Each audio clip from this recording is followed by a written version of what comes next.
Hey everyone, Richard Gibbons here, MLS Director for Southwest MLS. I'm with a time-saving tip for you. Part 2, a 3-part series covering some stuff with quick search.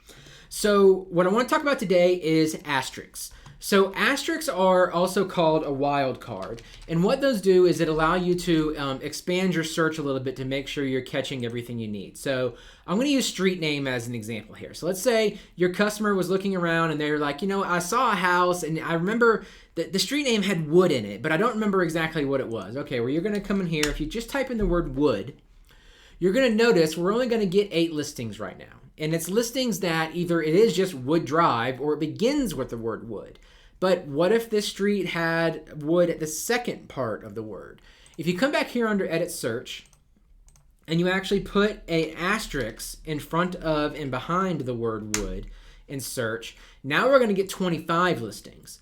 So if I come over here and I hit list, now you're going to see that it's going to have other things like Taftwood or Hollywood or Rosewood, places where the word wood just appears anywhere inside the street name.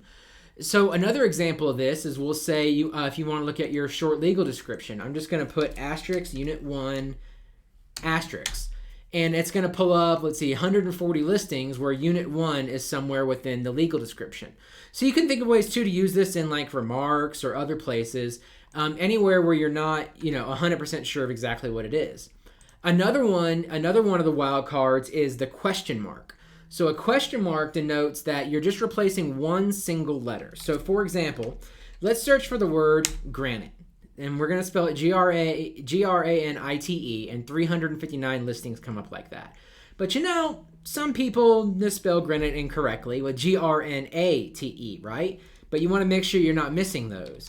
I'm going to add those asterisks around the outside again, but this time I'm going to add a question mark where the I was.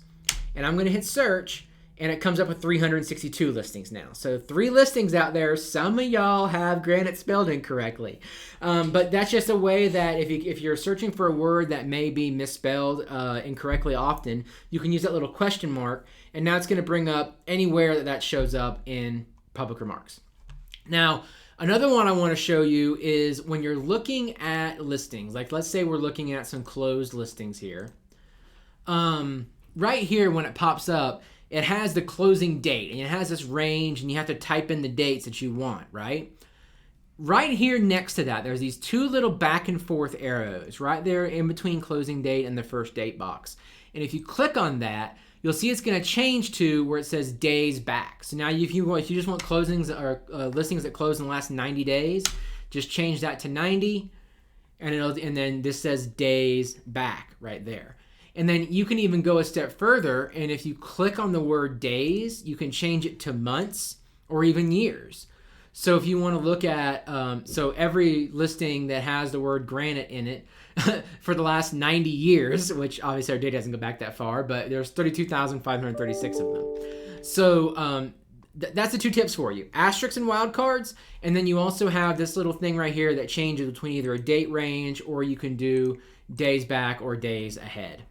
Have any questions for us? As always, you have support at SWMLS.com or 505-843-8833. Thanks and have a great day.